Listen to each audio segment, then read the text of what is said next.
PowerPoint. So the phrase up here, we need to talk, is that ever the entree to something that you're really excited about?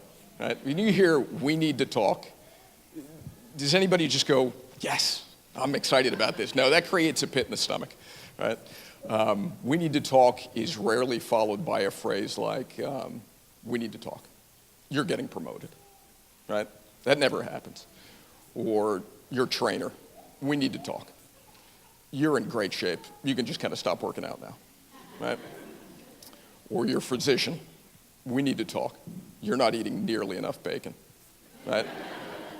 We don't hear that stuff. No, we need to talk is usually followed by some sort of sober, somber, substantive conversation, right? And often, very often, it has to do with household finances, right? Anybody? Anybody? No hands, right? Come on. We need to talk about household finances. Okay, good. Thank you. At least a few in the audience. So that is my role here today. I'm going to talk about our whole household finances here at Hope, because we are a family, right? And I want to just give it, in the spirit of transparency and just kind of what's going on here, just share a little bit about what's going on with us as a family. Now, you all may know, you look at the bottom of the bulletin when you come in each week, there's a little blurb at the bottom of page 2, and it has to do with the giving and the budget for the church.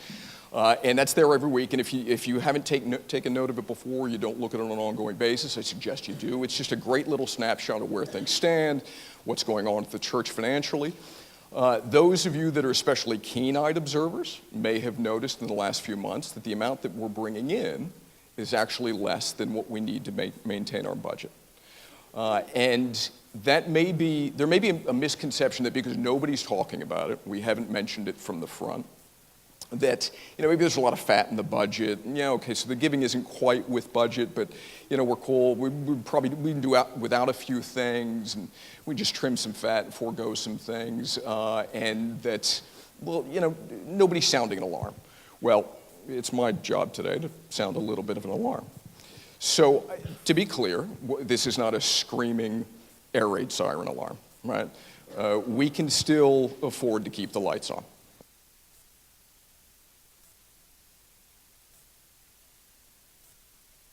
Okay, okay, cool. All right. Whew. Thought maybe I missed an email somewhere, right? It's not a screaming alarm, but it's something to bring to light. So usually we have some lovely, wonderful slides and worship on the screen. I'm giving you the dry portion of today's presentation. So a few slides that I want to show you, just to give you a sense, right? Grown PowerPoint slides. Sorry for those of you. I'm giving a little early jump into your work week with this. But this is a simple slide that shows exactly what we've been looking at the last couple of months. So this is the last few months worth of giving versus our budget. Now that blue line is the budget. Those red columns are the giving each week. And you can note pretty obviously that giving tends not to meet our budget. Now that actually understates the issue a little bit because the budget itself was actually dropped in 2015 from 2014. So while this chart covers a little bit of the end of 2014, the budget was actually higher during then. Now quick distinction, budget and spending are two different things, right? We may budget for things, but that does not mean that we're deficit spending, right? If we don't have the money, we can't spend it, but we're not hitting our budget. You'll also note a couple of obvious points to this, and that giving tends to be fairly volatile, right? And you'd expect that. We all travel, we've got other obligations, sometimes on weekends. We've got the big bar right there is Christmas. That stands to reason. We have a lot of gifts, we have a lot of attendance coming in on Christmas. Some of those later weeks, the really lower ones, those are snowstorms, right? When we all, frankly, we just wanted to hunker down and stay inside. So some volatility and unpredictability in giving is expected. The issue with that, though, is our obligations aren't unpredictable or inconsistent. They are consistent, and so that makes difficulties in meeting our obligations when the giving's inconsistent. Next slide, please. Here's just another way of looking at that unpredictability, if you will. This is the last 20 weeks.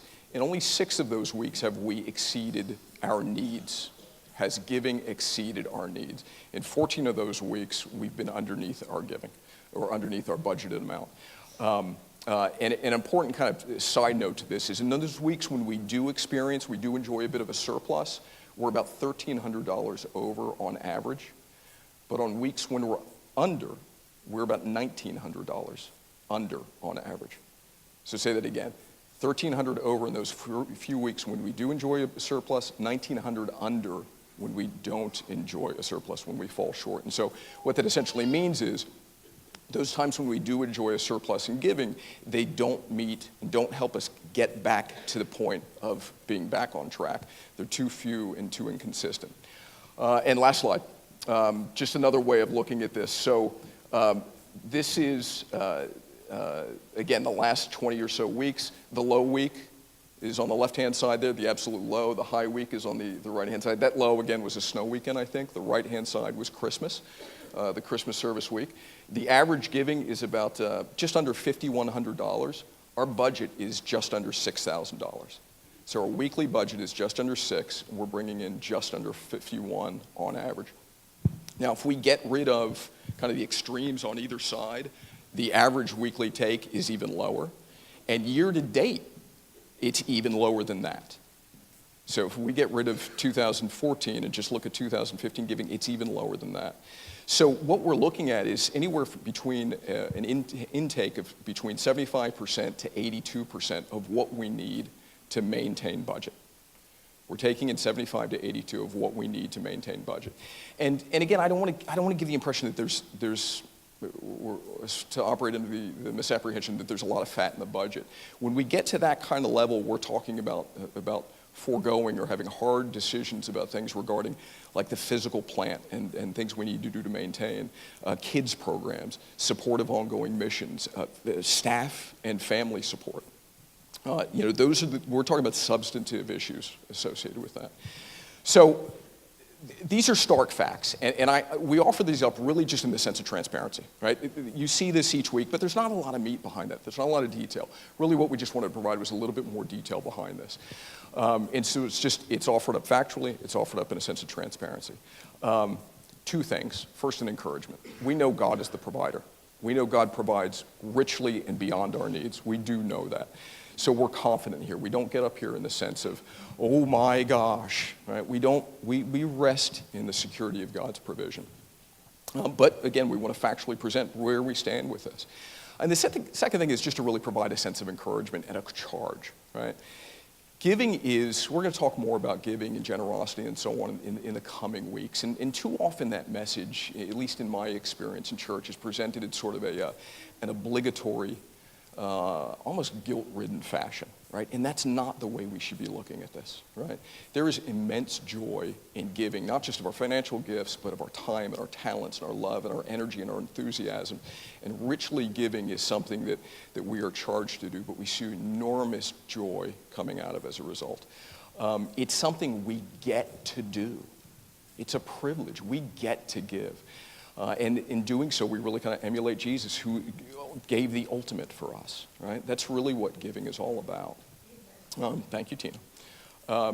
So the giving, though, is also, it's a reflection, if you will, or a reflection of our commitment to the vision and mission of a church, vision and mission of the body. And hopefully, you're getting a sense of what this body is about. It's about creating a safe place for both, spiritual seekers as well as mature Christians alike, being committed to the local community, to the local body, our body here, to the broader community. David mentioned Linda Dodd and continuing to lift her up in prayer. She's in El Salvador right now. So within this church and beyond the walls and around the globe, that's our vision. And ultimately to reach and lead people to Christ. That's the goal here. And so what I just offer up for all of us is a charge to think about how do we grab a hold of that vision and support and commit to that vision even more. That's really what this is all about. So any of us on the leadership side, you're more than welcome to ask questions. Again, we offer this up in the sense of transparency. And so that's it. That's family talk. Dad's done talking for now. So if I may, Andrew's going to come up in just a moment. But let me just continue us in prayer here and lead Andrew up. So, Heavenly Father, we thank you so much for the way you provide for us. And we do know and are fully confident that you are the provider of all things, that you bless us more richly than we can ever expect, and often in ways that we simply we can't conceive of, we can't expect, and often don't understand, Lord. So we place this at your feet. knowing that you will minister to this church, you will meet our needs. Lord, I pray for our coming time. I pray that you would speak through Andrew. I pray that you, through Andrew and his words and through the music and the continued worship here, that you would minister to every single person in this room. You know all of our hearts. You know what we need. You know what we need to hear. And I pray that through this message that you would have something for each and every one of us. So I pray for our time continued here, Lord, and lift this up in the name of your Son, Jesus. Amen.